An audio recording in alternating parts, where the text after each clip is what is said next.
Welcome to the Really Know Your Customer podcast with your hosts, Betsy Westhafer and Tony Bodo.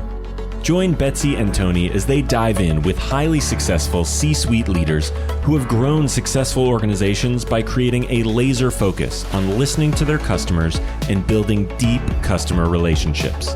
Now, it's time to join Betsy and Tony for the Really Know Your Customer show. Welcome to the Really Know Your Customer podcast. My name is Tony Bodo, the CEO of Tony Bodo International. And I'm Betsy Westhafer, CEO of the Congruity Group. Betsy, I am so excited that we have Alex on the show today. And I know you're going to do an introduction, but here's what I want the listeners to really pay attention to today. Alex talks about leading and lagging indicators, and he dives into this in a way that most customer experience professionals probably haven't thought about before. And I come back to it a couple times during the show in different ways because I recognize the way he's talking about it is not being talked about out there. It's not being discussed out there.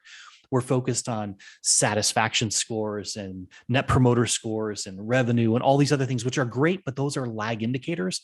And he really brings to the surface here, what is it we can measure on the front end? What is a leading indicator of success long-term? Yeah, and I love how he ties that into behaviors, the things that you can control versus the things you can't control. And you can control your behaviors that lead to ultimately good lagging indicators. But what are those behaviors that you need to track as leading indicators? The other thing that I really enjoyed about this, and for our listeners, Alex Raymond, he is phenomenal. He is the CEO of Kapta, which is, as he very eloquently stated, it is a software company, but it's so much more than that. And we'll just leave you hanging, wondering how that can be, but really a neat company for key account management. And he was talking about something that is, of course, near and dear to my heart, as you know, we do customer advisory boards, which is really listening to your customers and understanding what their top goals and objectives are. And he used a phrase that I just totally grabbed onto, which is, there are no answers in your building.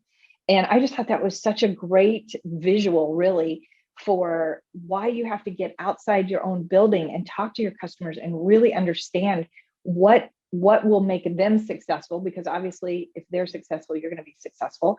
And so I loved this conversation for so many reasons, but that was really what got my attention. So with that, without any further ado, let's talk to Alex Raymond. So Alex, welcome. We're so happy to have you here today. Great. Thanks, Betsy. Great to be here. Yeah, we're so excited to talk. I mean, the three of us, as we already know, because we had a chance to chat before, speak the same language, get excited about the whole world of customers. So let's just kick it off with you telling us, how did you find this field for your life's work, and kind of what's your background and what you're doing now? Yeah, no, thanks. So happy to go through that and give a little bit of background about myself and on Kapta, the company, and the journey that we're on here. And Kapta really is an accidental participant in the customer engagement or the account management world. And the reason I say accidental participant is, when we started the company a good long while ago, like probably 10 years ago, we spent the first several years building an HR system. So something completely different from the world that we're in today. And as is typical of a lot of startups, a lot of early stage companies, you think you're solving one problem, and in reality, you're solving a different problem. And what happened was, in building this HR tool, we got feedback from people that, hey, the construct that you have around goals and activities and actions and tasks is something that we actually want to use to work with our customers, to work directly with our clients. So we don't necessarily feel like we need to use it that much for the internal stuff, right? Like HR and performance management. We want to use this with our customers, because our customers are paying us lots of money and they need status reports and they need to know what we've been doing for them. And this helps us to project to our clients that we're doing a good job, that we're on top of it, et cetera. And so we went through the classic startup pivot where we thought we were doing A, and in reality, we were doing B. And it led us into this world of account management and customer engagement. And what we learned here was many companies are struggling to have an active and strategic engagement with their customers, and they don't have the tools that they need to do so. And so the first question when we went through this pivot, right, the first question that we asked was, hey, can't you do this in the CRM? Isn't that what a CRM does? And the answer universally was no. There's nowhere in the CRM for me to track my customers' goals, for me to build a customer strategy, for me to have a nice, organized, aligned plan about how we're helping the customer to meet their desired outcomes, and so on. And so that's why we're excited about what you're doing. And so to me and to my co-founders back in the time, I mean, we were just totally our minds were blown about this, right? It was like, wow, what do you mean you can't do this today? It seems like a fairly obvious solution, and so on. And it turns out CRMs are really built for tactical stuff, right? You know, the CRM is usually for pipeline, for contacts, for communications, you know, really kind of top of funnel activities that tend to be fairly tactical. When it comes into the day-to-day of how do I manage an account? How do I be more proactive? How do I be more strategic with a customer? There was nothing there for people. And so that was the journey that led us to build Kapta into a key account management platform.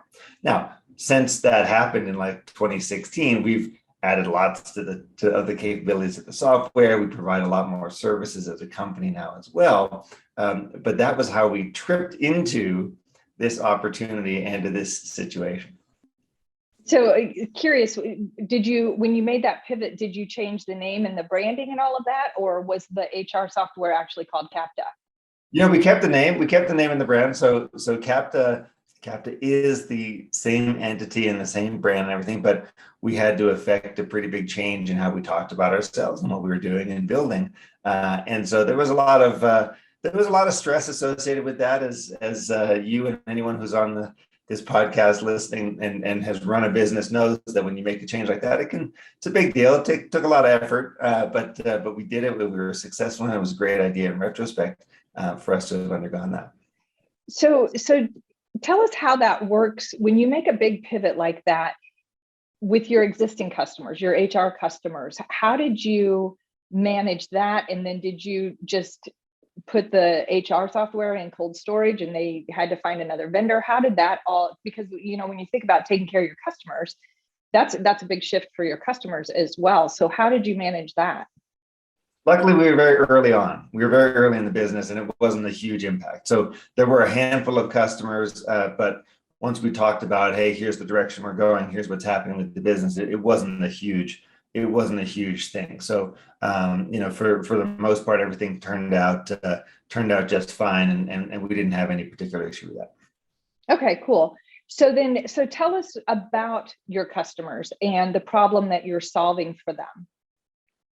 Yeah, so today, Kapta's customers I typically characterize them as sort of mid-market entities, and that can be a fairly broad range, but generally speaking, our customers are somewhere between maybe $20 million on the low end to a couple $100 million on the high end in revenue. We have some clients who have more total revenue, but they're maybe using Kapta for a specific segment or something like that. So that would be a typical deployment for us, is that range of company. And they're usually using Kapta with some type of post-sales account management team. So this could be called strategic accounts or key accounts or customer success or client experience or something like that.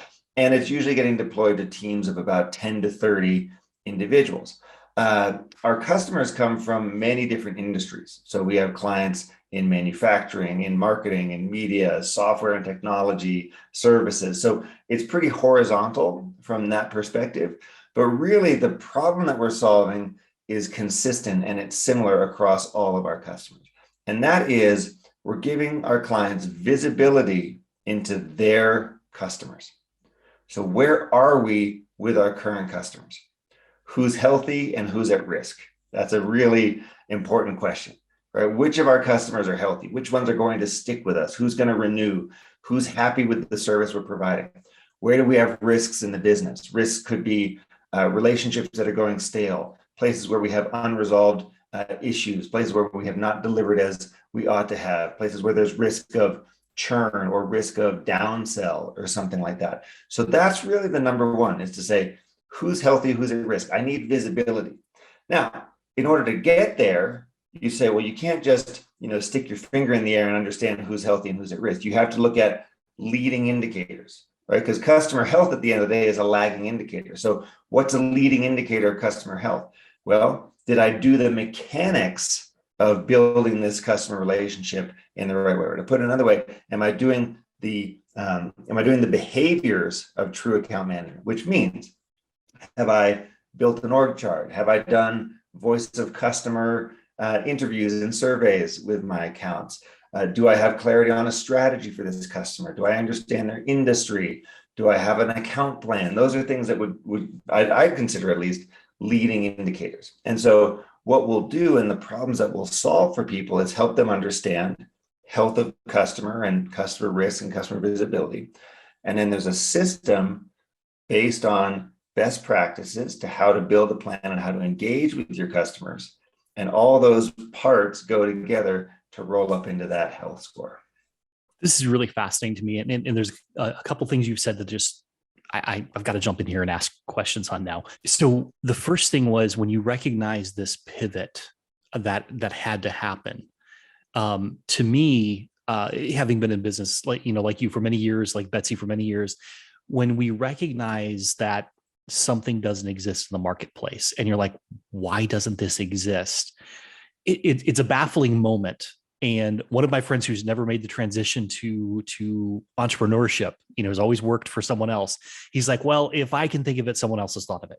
So that wasn't in one of our prep questions, but I'm curious, like, what was that moment like for you and for your co-founders, and that as you look out there and say, this doesn't really exist, is it really an opportunity, or are we just barking up the wrong tree? I mean, this is a huge discussion and a major deliberation when you're an entrepreneur. It's figuring out, is this a real thing, or is this just a mirage and something I just made up? And if you get it wrong, by the way, it has a lot of consequence. And so we stuck, and I always have been a real adherent of the customer discovery process. Okay, and so this is a well-known process for understanding, is there an actual opportunity here? It was popularized by a guy named Steve Blank in California, and it's a methodology for researching your idea. And so we did exactly that. So the main premise of the customer development philosophy is there are no answers inside your building. What that means is you got to go out and talk to the world. You have to go talk to people who have the problem you think, or might have the problem, or used to have the problem, or are unaware of the problem. You got to go talk to people and figure out, do you have this problem? How are you solving it today? What would a better solution look like? Are you willing to pay? Is there a business model, et cetera, et cetera? And so it's not like it was instantaneous and we just flipped the switch from one to the other. It was probably a year and a half or maybe even 2 years going through and really trying to figure out, what does the world look like? What's the opportunity here, and stuff like that. And so we did hundreds of customer development interviews to understand what the world looked like today. And our main questions, like I was alluding to earlier, were, are you sure you can't do this in your CRM today? Right? You're spending $1 million a year on Salesforce or Microsoft Dynamics or whatever it is. Are you sure this doesn't work? This doesn't come with that package. And so that was the process that we underwent there. I find it fascinating because, we've talked to a number of CEOs on the show who have gone through pivots, and what you just described there is something that they've said repeatedly. We've had hundreds of client interviews, because a lot of these are B2B CEOs, right? Yeah. And for anyone listening here who thinks that you can go out there and, maybe you're a startup, you're early stage, maybe you're further along, but if you think you can do 5 or 6 interviews and know what the market is, I'm sorry, it's just not the case. It might be a good starting point, but it's not the case. The thing that excites me about what you said, Alex, is with the work we do with customer advisory boards, that's the whole thing. And I love this phrase you said about there are no answers inside your building. That I'm going to grab hold of that, because that's, we're kind of preaching the same message. You have to talk to the customers. Yep. You got to go figure out, how do they see the world? what's happening, what's not happening, because you're, one person or one company, and you've got this idea and this thing that you're exploring, and it's really easy just to let your imagination grab you and off you go, and you're sitting there and solving all the world's problems. And in reality, customers are like, I don't really care about that. And so that's the discipline, is going through and making sure you're talking to people. Yeah, absolutely. I think that is such a common problem with entrepreneurs, just the mindset of that. And I think what you did was brilliant to make sure that you are indeed going down the right path and validating that, versus just, we think we have a great idea, let's run. And I think that really, it's a distinguishing characteristic between mature entrepreneurs and those that are just getting out of the gate with excitement and want to go grab hold of an idea. Well, if I can add to that, we had a lot of support, and one of the main areas that we got support was through this organization called Techstars, based in Boulder, Colorado, where we are. And so Techstars is a really well-known, very prestigious accelerator program that helps entrepreneurs take their business from 0 to 1, so to speak. And we were part of the Techstars program here in Boulder in 2014, and so benefited from a lot of mentorship, benefited from all their resources. And so that really helped us along the way. In addition to that, I've personally been a mentor now to about 20 companies going through the Techstars program over the last several years. And so I've really been able to see and refine the whole art and science of how to create a successful company. So I want to kind of take a turn here, because you've been talking about strategy and tactics. You've used those two terms quite frequently. And I think, at least in my experience, I'm sure Betsy's experiences as well, C-level executives talk about strategy and they talk about tactics, but when it comes to knowing your customer, can you really distinguish those two things? Like, what is a strategy of knowing your customer versus a tactic of knowing your customer? There's some interesting stuff happening in that world. The strategy of knowing your customer, to me at least, is encompassed in this idea of customer centricity. Right. So you look at pretty much any website out there and it says, oh, we're really customer centric. And, we put the customer first and all this sort of stuff. And I will tell you, based on experience, about 2/3 of the time is total nonsense. Right. They're not putting the customer first. It's all about them. And it's all about, where are we with our stuff and our pipeline and our sales and our POs and all that sort of jazz. And customer only shows up as priority number 4. But for those who do put the customer at the front, that's the overriding strategy, to say we're building our business around putting our customers first.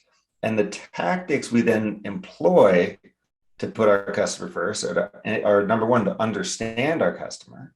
So how well do we know who they are, what they're trying to accomplish, why they're working with us, why they're in the market, what they've done before, what their competitive environment looks like, all that sort of stuff. Know your customer. That's tactic number 1. If I'm an account manager, or I'm a customer success manager, or I'm a salesperson, I am gathering this information. I'm sharing it with the team. It's visible. It's part of how we talk about the customer on a regular basis. So number 1 tactic, customer knowledge. Number 2 tactic is action. Based on what we know, what are we doing about it?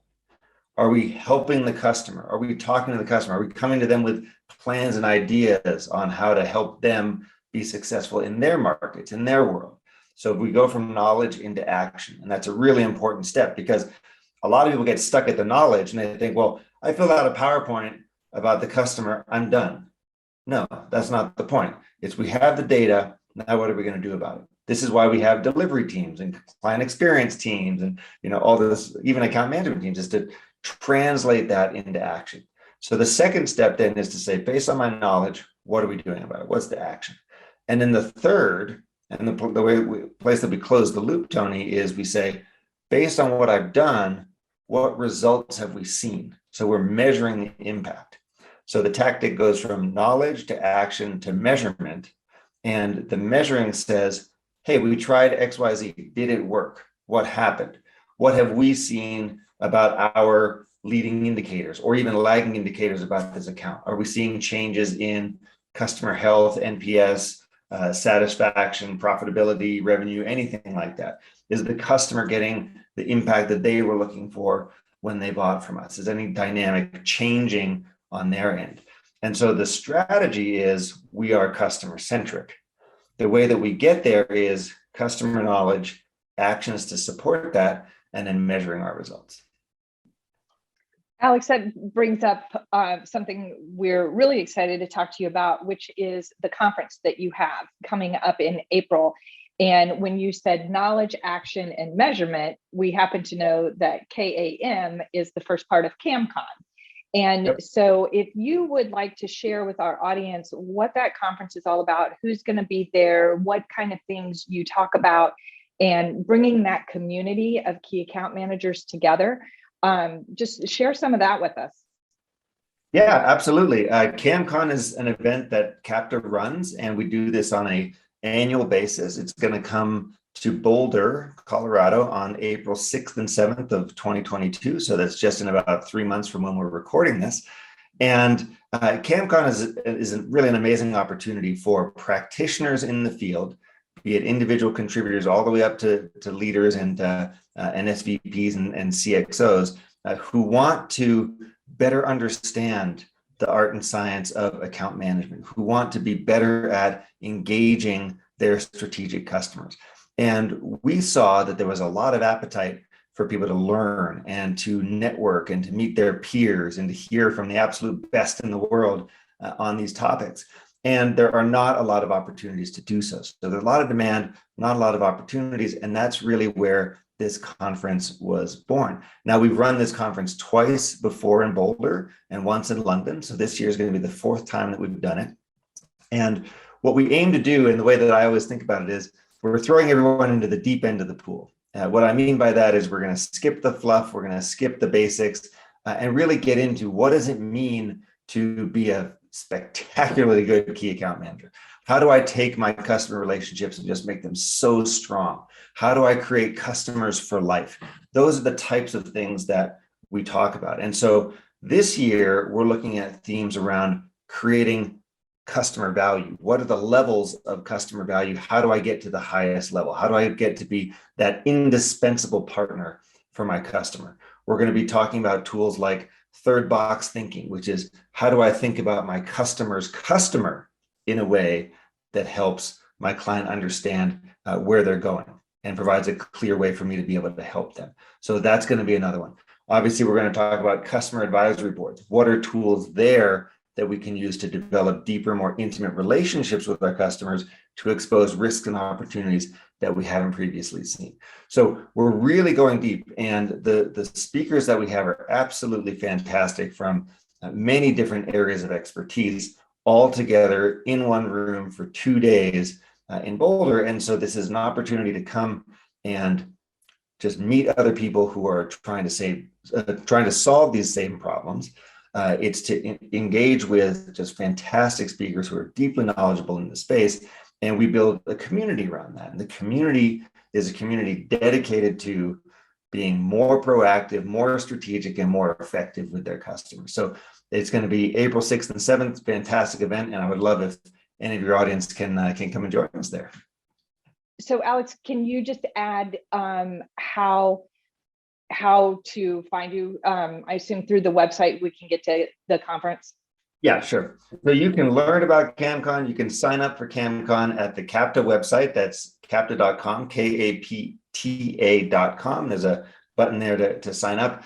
And for listeners of the Really Know Your Customer podcast, we offer a $150 discount on the tickets. Simply, when you're checking out, when you're going through, enter the code RKYC. That's Really Know Your Customer. First initials, RKYC.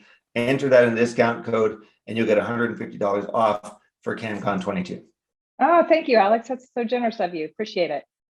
This conference is going to be interesting. I'm just thinking about this idea of where you're going to go with it, the types of things you're talking about.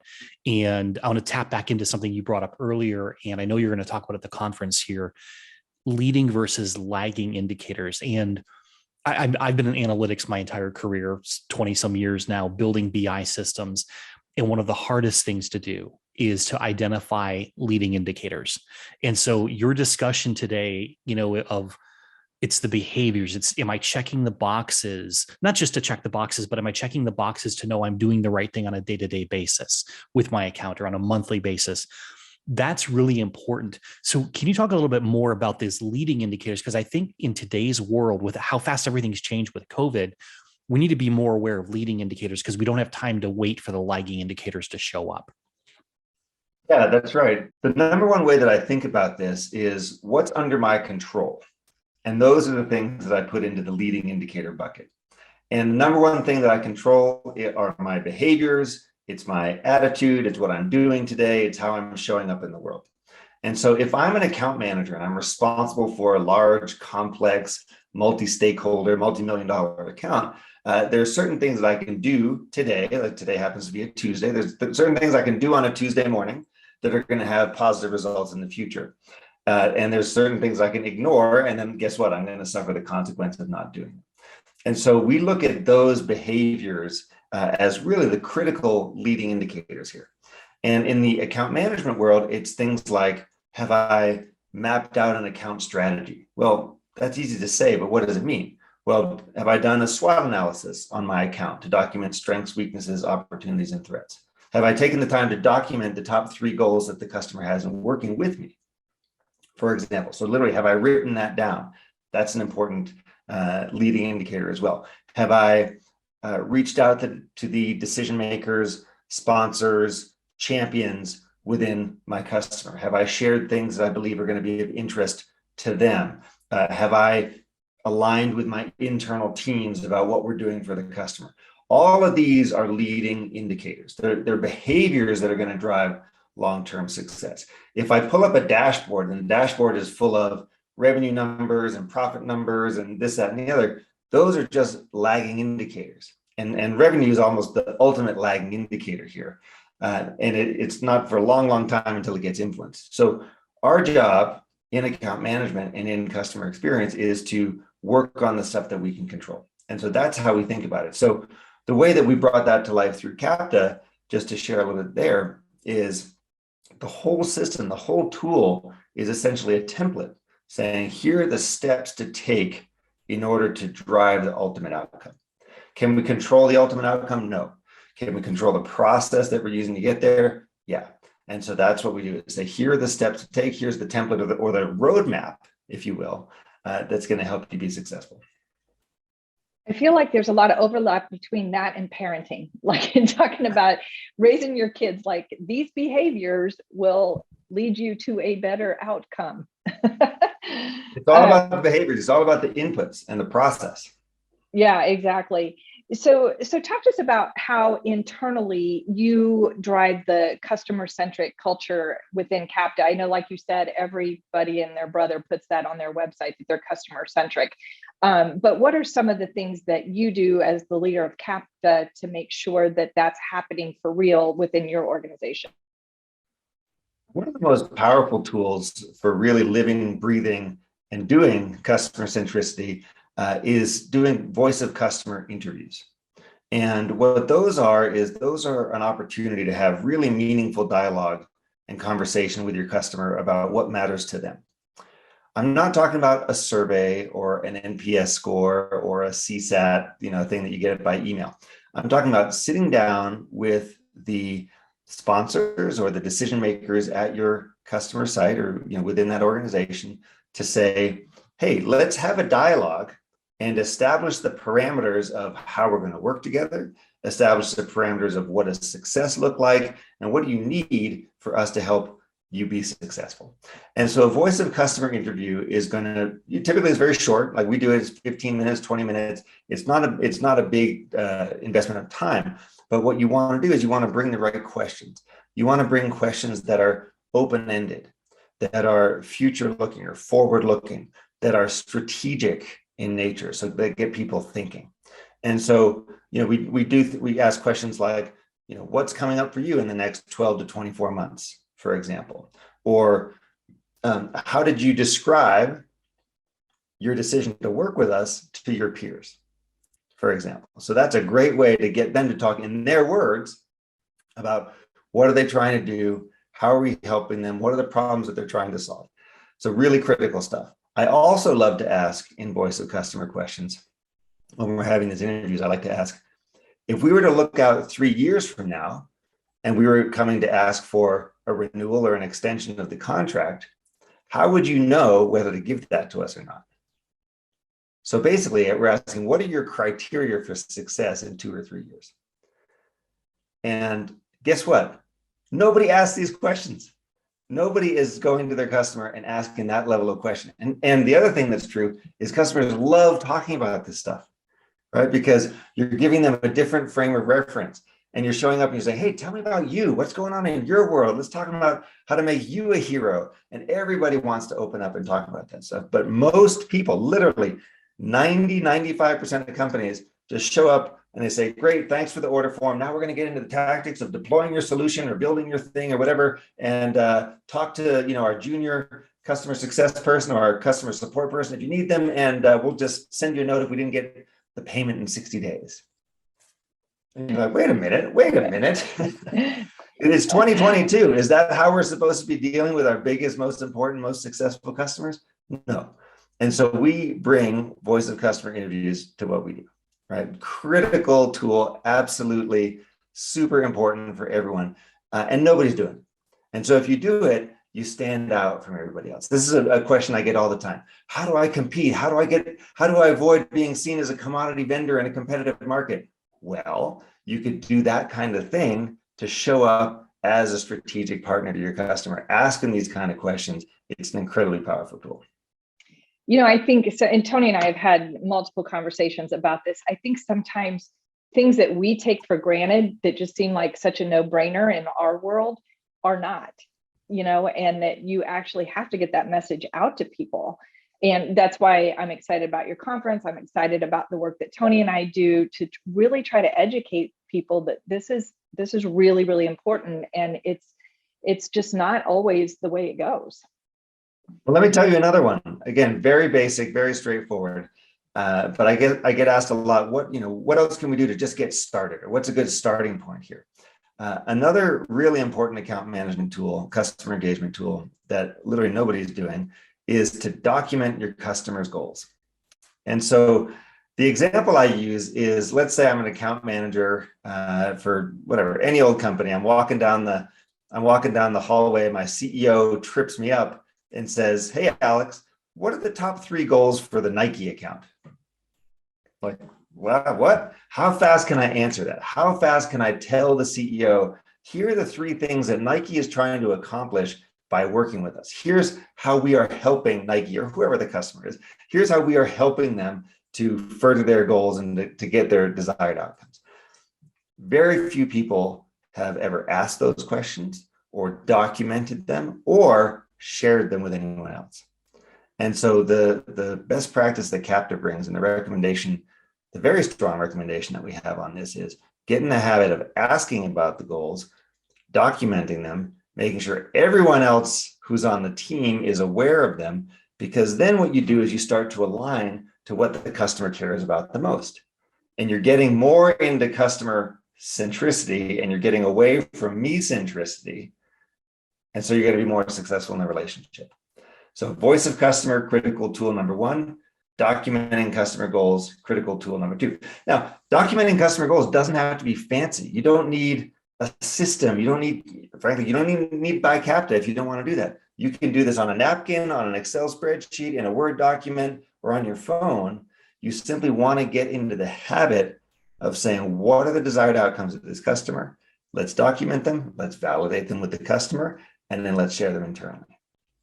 What I love about this, especially this last tactic here, is that it doesn't take any investment except for a little bit of time. And it ties back into what you were saying before about making the customer the hero, right? You're asking them what's important to them. And I think people, I've seen this happen all the time with companies, is when they're working with their customers, they don't realize what creates value.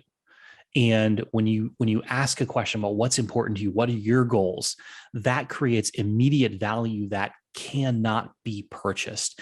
And it puts the employee, the person asking that question, into a different framework, into a different mindset. It's not about that employee, it's about the customer, right? And so it really is creating this customer centricity. And I know you said all of this, but I just wanted to pull it out for the audience so they really get this. It's not just about asking a question, it's about a mindset.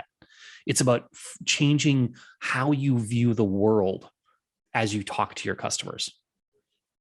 Absolutely. And look, in 2022, every single market is a competitive, commoditized market. And so your customer doesn't know the difference between you and the next vendor and the next vendor. To them, everyone looks the same, everyone sounds the same. So the only way to stand out is the service you provide and the mindset that you bring. And if you show up with a win-win mindset, meaning we only succeed when you succeed, then you're showing up with something different. And we're giving you, we being Kapta, we're giving you the tools for how to have those great questions, how to have those great conversations, and how to have those great impacts for your customers. So really, at the end of the day, in this age in which we live, where everything is so competitive, the only way to truly stand out is in how you engage with your customer. Oh, I love this. Alex, if you're sitting in a coffee shop and you overhear somebody talking about Kapta, what would you most want to hear them say? If I were eavesdropping on someone talking about Kapta, what I would hope to hear is recognition that Kapta is not just a piece of software. So yes, Kapta is a software company. You go to our website, we look like a software company. You can request a demo. There's obviously a platform behind it. But what I really love to most hear is when people say Kapta is not just a tool, it's also a system or a roadmap for how to effectively engage with our customers. And so what that means is, yes, there's an element of technology, but it's really a technology-enabled roadmap for how to go and be a better account manager. Wow, well said. Tony, any other questions? Not with the time we have left, unfortunately. I have a lot more questions, but I can't get to them today. Yeah, exactly. We could talk about this all day. Alex, one of the things we love to do on the show is to give our guests an opportunity to give a shout out to a nonprofit or a charitable organization, or just somebody that you have an affinity for the good work they're doing to give back. So is there somebody or an organization that you'd like to tell us about? Yeah, there is. And thanks for asking. So as I mentioned earlier, I live in Boulder, Colorado, and on December 30th of 2021, so just about less than 2 weeks ago, there was a terrible set of wildfires that tore through two towns very close by, Superior and Lafayette, Colorado. And it's really been a huge tragedy for the community. So the community is hurting, the community is in need. There are lots of organizations that have been set up to help people who have suffered from those wildfires. Something like 990 homes were destroyed or damaged, all in the matter of a few hours. And so it was very fast, totally unexpected for everyone, just raging fire through suburban neighborhoods. And a lot of people got caught off guard and lost everything. There are many organizations here in Colorado that are helping families get back on their feet. And I would encourage anyone who has extra time and resources, who's a part of your community, to find an organization that's helping people here in Colorado and make some space in your life for those types of organizations. Thank you, Alex. Yeah, we've of course all been aware of that happening. That was just so tragic. And that's the funny thing about even a business social platform, because I first heard about it on LinkedIn. I saw your post about it. And so rallying the business community as well, I think is really important, because that stuff's real and it's painful. And you think about those people being business owners as well as homeowners, and yeah, it's tough. So thank you for sharing that. Alex, any final comments you want to add, or exclamation points you want to put on anything we talked about? I talked to a lot of senior business leaders about how to better engage with their customers, how to drive retention, how to reduce churn, how to reduce risk, how to become that quote unquote trusted advisor for people. And there's lots of ways to get there. But the one thing that I would really emphasize today is it doesn't have to be complicated. You don't need to spend months and years thinking about this and coming up with great big plans and initiatives and so on and so forth, if what you really want to do is become more customer centric and help your customers to be successful. And it starts with simple things like documenting your customers' goals, having great conversations, being thoughtful and deliberate with how you interact with your customers. And so I would really encourage anyone who has been thinking about this, anybody who wants to do this, anyone who wants to get on the journey of customer engagement and account management, being a strategic advisor, to just get started. The first step is going to yield a lot of benefits and a lot of results. Action taken today is much more valuable than waiting and analyzing and seeing what will happen. So you don't need to complicate it. It doesn't have to be this big, huge investment of time and energy and resources. It's a mindset shift, and it's something that you can accomplish today and see benefits very quickly. Wow. Couldn't have summed it up better ourselves, Tony. Alex, thank you so much for your time. We really, really appreciate it. And I think this has just been chock full of value for our listeners. I was taking frantic notes, as I know Tony was as well. So thank you so much for generously sharing your knowledge and your wisdom and your time. Great, you bet. Thanks to both of you. Thanks, Alex. What a great interview, Betsy. I mean, it just sitting here listening to Alex as he talks through these ideas, and I'm going to refer back to what I talked about as we opened, the leading and lag indicators. And he gave us so many cool tactics and tools to be able to use. And one that just pops up here, and I was taking notes on, is the voice of the customer interviews, right? And you working with the CABs, the client advisory boards, that's at the heart of what you do, right? Me, when I work with customers and try to understand what's happening on the consumer side, that's what we do. We get in there, we understand what's really happening. What is your problem? What are your goals as a consumer? So we both know this. And I think sometimes because we know it, we take it for granted. And here Alex is just kind of sharing it in a way that kind of wakes me up a little bit to say, you know what, we need to talk about this more. We need to be on this more because there's such value to it.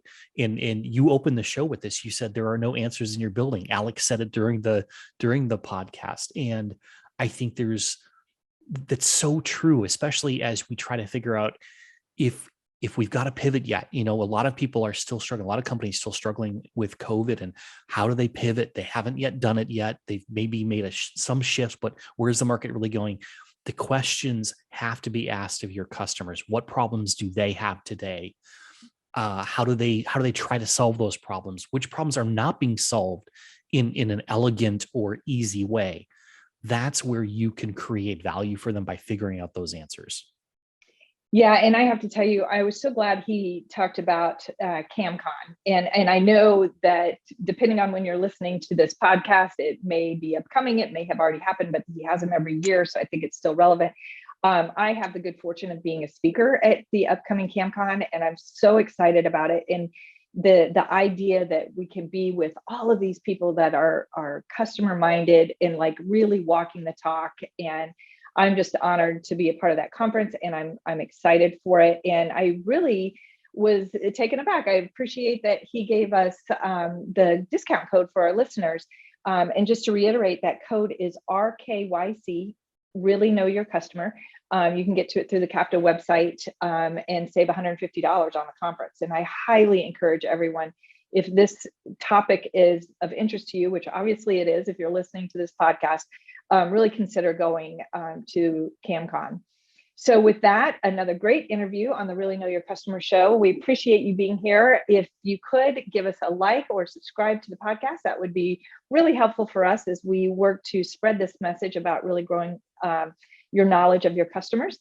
Thank you so much, and we'll see you next time on the Really Know Your Customer podcast.